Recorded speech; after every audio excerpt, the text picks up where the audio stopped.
Shalom Bapak Ibu Saudara kasih dalam Tuhan, puji Tuhan. Mulai hari ini saya ingin membagikan apa yang saya pelajari tentang sejarah Alkitab. Itu sebabnya saya buat channel ini, yaitu bagi-bagi cerita sejarah Alkitab. Bukan berarti karena saya yang lebih pandai atau lebih tahu semuanya, tidak. Saya ingin membagikan apa yang saya pelajari. Karena yang saya yakini bahwa mencintai Yesus itu jauh lebih penting dari ilmu pengetahuan apapun. Haleluya. Baik, hari ini kita akan memulai dengan belajar survei perjanjian baru. Kenapa survei perjanjian baru? Karena saya rindu setiap kita belajar dulu dari perjanjian baru. Bagaimana sejarah, latar belakang, masuknya kekristenan, pelayanan Yesus, kemudian lahirnya kekristenan, gereja, ya. Perjalanan gereja mula-mula, pergumulannya. Setelah kita selesai belajar tentang survei perjanjian baru, nanti kita akan lanjut dengan survei perjanjian lama. Tentunya ada banyak episode-episode yang akan saya bagikan buat Bapak Ibu Saudara kasih dalam Tuhan. Baik, kita langsung saja pelajaran kita. Yang pertama, ini kita mau belajar survei perjanjian baru. Penulis Merrill C. Tenney ya. Jadi saya mencoba meringkaskan buku ini dan saya mau bagikan bagi Bapak Ibu Saudara kekasih dalam Tuhan. Oke, kita mulai saja pelajaran pertama hari ini. Haleluya. Ya. Baik, survei perjanjian baru. Dari Merrill C. Tenney. Masa peralihan, ya, masa sesudah perjanjian lama dan sebelum perjanjian baru. Nah, masa-masa sesudah perjanjian lama dan sebelum perjanjian baru sering dikatakan sebagai masa-masa yang gelap. Ya, karena Allah tidak mengirim nabi-nabinya untuk berbicara kepada umat Israel. Namun demikian masa ini justru menjadi masa yang sangat penting. Karena sekalipun kelihatannya diam, dalam tanda petik diam, Allah bekerja di balik sejarah umat manusia untuk mempersiapkan mereka menerima pelaksanaan rencana agung, yaitu karya keselamatan melalui Yesus Kristus. Ya. Nah, masa sesudah perjanjian lama dan sebelum perjanjian baru, ini disebut masa peralihan atau zaman intertestamental, Bapak Ibu, yang berlangsung kurang lebih 400 tahun. Wow, 400 tahun lama ya. Kalau usia manusia rata-rata saja, usia manusia 80 tahun, ya berarti 5 generasi ya Bapak Ibu. Wow, cukup lama. Nah, dalam masa ini Allah memakai 3 bangsa yang mengambil peranan utama dalam mempersiapkan masa perjanjian baru. Oke, kita lihat 3 bangsa itu apa saja. Nah, yang pertama bangsa Yahudi atau bangsa Israel. Itu sendiri ya, bangsa Ibrani atau disebut juga Ibrani. Nah, ini bangsa pilihan Allah tidak selalu berhasil dalam mentaati tugasnya sebagai umat pilihan Allah. Sehingga Allah sering harus menghukum mereka dengan membuang mereka menjadi tawanan bangsa-bangsa lain. Justru dengan cara ini Allah menggunakannya untuk maksud baiknya. Nah, pada waktu bangsa Israel dibuang ke tanah Babilonia, mereka tercerai-berai ke seluruh dunia. Ketika mereka hidup di tengah-tengah bangsa kafir, mereka disadarkan pentingnya mempertahankan iman, menyembah Allah, dan mentaati hukum Taurat. Setelah pembuangan di Babel, orang Yahudi diizinkan pulang ke Yudea dan membangun kota-kota mereka. Jadi oleh Raja Artasasta diizinkan Nabi Nehemia ya untuk membangun kembali Yerusalem. Nah, kita lihat selanjutnya. Yang kedua, bangsa Yunani. Nah, bangsa Yunani di bawah Alexander Agung, pemerintahan Alexander Agung, kemudian berhasil mengalahkan Persia. Ya. Bangsa Persia yang menjajah bangsa Yahudi, di mana bangsa Yahudi banyak yang dibuang sana, dan menguasai Palestina. Nah, selama bertahun-tahun para pengganti Alexander memerintah Palestina dan menyebarkan budaya Yunani. Jadi ketika Alexander Agung meninggal, ada penggantinya, mereka mulai menyebarkan budaya Yunani ke seluruh daerah kekuasaannya. termasuk di Palestina. Itu sebabnya zaman intertestamental itu, sebelum masuk Perjanjian Baru, bahasa Yunani menjadi bahasa internasional pada saat itu. Nah, Alexander memberikan sumbangan yang besar dalam mempersatukan seluruh dunia dalam satu bahasa, yaitu bahasa Yunani. Nah, ini memberikan pengaruh yang besar karena bahasa Yunani akhirnya dipakai menjadi bahasa internasional pada masa itu. Ya, nah, kita lihat selanjutnya. Nah, kemudian ada seorang namanya Antiochus keempat Epiphanes. Dia seorang raja ya dari dinasti Seleucus dari Yunani, ya, berupaya memaksakan budaya Yunani kepada orang Yahudi di Palestina. Jadi pada zaman Antiochus, ia menempatkan patung berhala di bait Allah yang membuat orang Yahudi sangat marah dan memberontak. Ya, jelas ya. Bagaimana mungkin tempat ibadah, tempat yang suci, tempat yang kudus bagi orang Yahudi kemudian dipaksakan ya untuk menaruh patung dewa. Ya, tentunya marah orang Yahudi. Nah, di bawah pimpinan Yudas Makabe, orang Yahudi berhasil mengalahkan dinasti Seleucus, menguasai kembali bait Allah dan membentuk pemerintahan sendiri. Nah, lalu hampir 100 tahun Israel menjadi bangsa yang merdeka di bawah pimpinan keluarga Makabe. Ya, yang mereka memerintah sebagai raja dan imam. Jadi ini suatu keluarga ya, turun-temurun. Nah, namun para raja dan imam ini ternyata kejam seperti bangsa-bangsa asing yang lain. Oleh karena itu orang Yahudi tidak mengadakan perlawanan ketika pasukan Romawi datang menduduki negara itu. Jadi waktu Romawi datang ke Palestina ingin menjajah, ingin menguasai, tidak ada perlawanan dari orang-orang Yahudi. Ya, karena mereka juga tidak suka dengan pemerintah dari keluarga Makabe itu. Nah, kita lihat selanjutnya Bapak Ibu. Yang ketiga, bangsa di masa peralihan itu ada bangsa Romawi ya, ketika Romawi sudah masuk menguasai.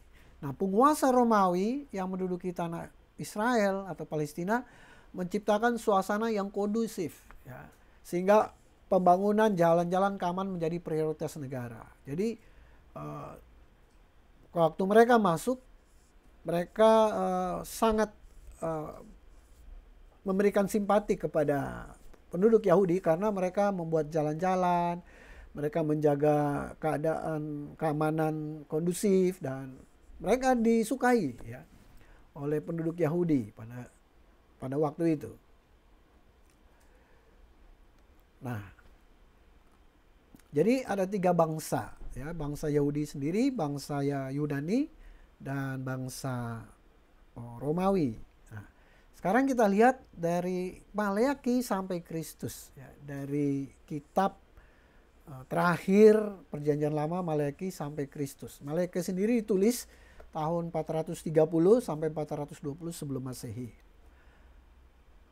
Nah, ada periode pertama Persia itu 450 sampai 330 sebelum Masehi. Nah, selama kira-kira 100 tahun sesudah masa Nehemia membangun Yerusalem kembali, bangsa Persia menguasai Yehuda. Ya. Dan orang-orang Yahudi diizinkan melaksanakan upacara-upacara keagamaan mereka dan tidak dilarang. Jadi oleh Raja Persia mereka diizinkan untuk beribadah, diizinkan untuk membangun kembali bait suci dan mereka diizinkan untuk beribadah. Periode yang pertama ini, periode Persia. Nah, ketika pemerintahan Alexander Agung ya, dari Yunani ini, atau Alexander III dari Makedonia Iskandar, atau kalau istilah sejarah dulu ya kita di sekolah disebut Iskandar Agung ya. Sama Alexander Agung.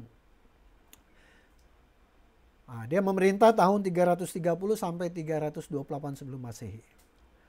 Ketika dia berhasil menguasai ya Kerajaan Persia, dia menguasai Palestina ya, yang disebut dengan periode Helenis ya. Jadi kalau kita dengar kata Helenis, ini adalah periode zaman Yunani ya. Itu dari 330 sampai 166 sebelum Masehi. Nah, pada tahun 333 sebelum Masehi, pasukan Persia yang ditempatkan di Makedonia dikalahkan oleh Alexander Agung. Nah, ini sejarahnya. Nah, Alexander yakin bahwa kebudayaan Yunani adalah satu-satunya kekuatan yang dapat mempersatukan dunia.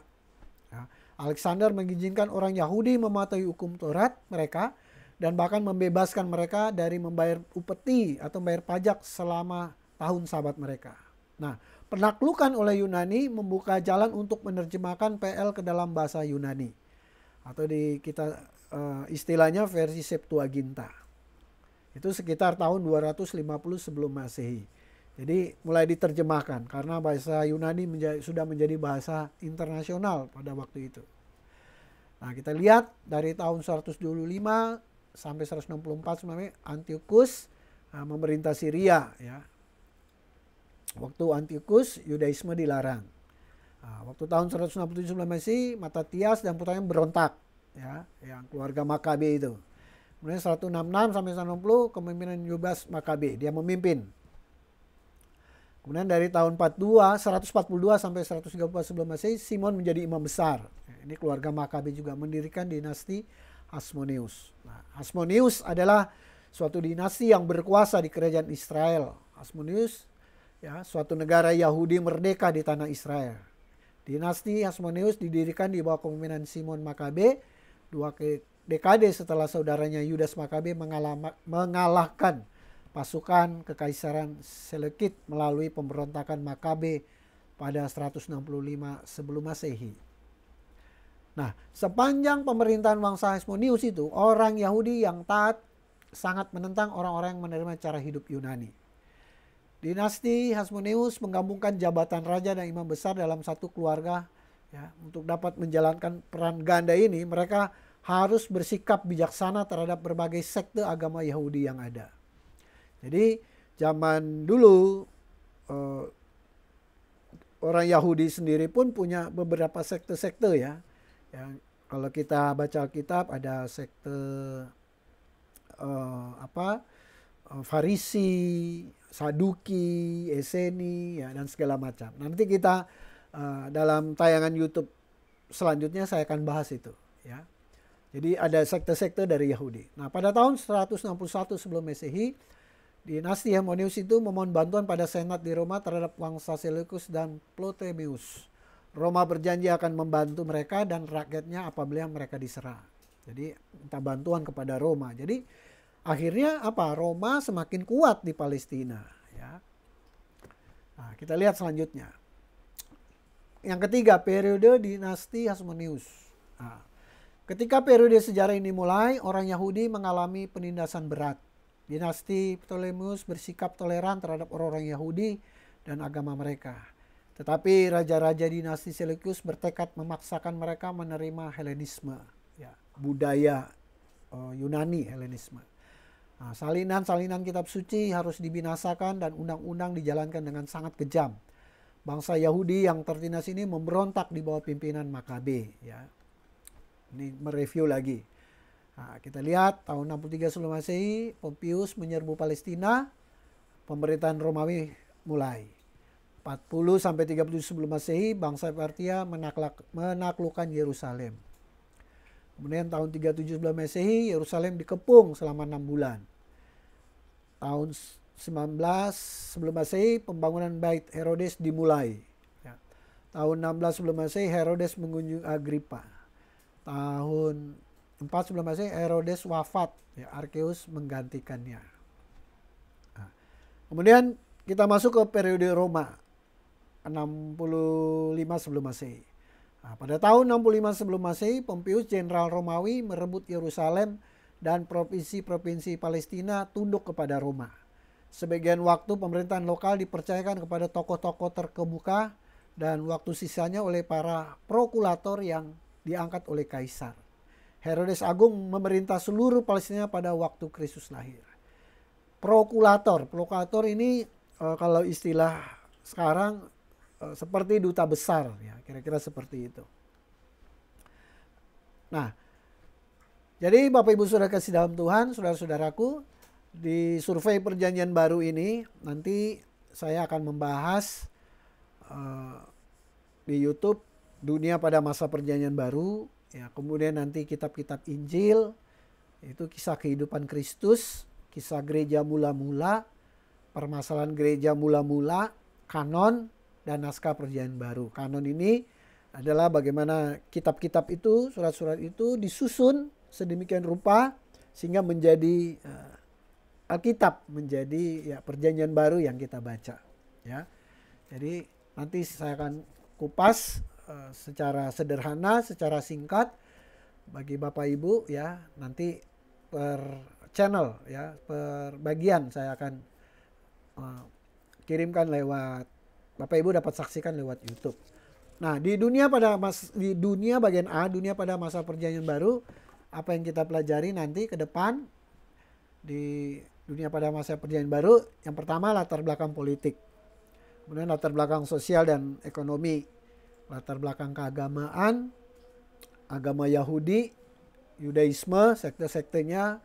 Nanti kita lihat ada segala macam tradisi dari Yahudi itu Yudaisme. Kemudian latar belakang Yahudi pada perjanjian baru, tahun 200 sebelum Masehi hingga tahun 200 Masehi. Jadi orang Yahudi sebelum perjanjian baru berbeda culture-nya, kulturnya dengan orang Yahudi pada masa Musa ya, karena mereka ini orang-orang yang tadinya sporadis, mereka ada di bangsa-bangsa lain ya karena penjajahan ya. Kemudian ketika mereka berkumpul di masa intertestamental itu ada suku bangsa, artinya ada 3 suku bangsa, 3 budaya yang mereka mereka hidup di 3 bangsa yang besar ini, yang mempengaruhi budaya, cara hidup, keyakinan mereka tentunya ya.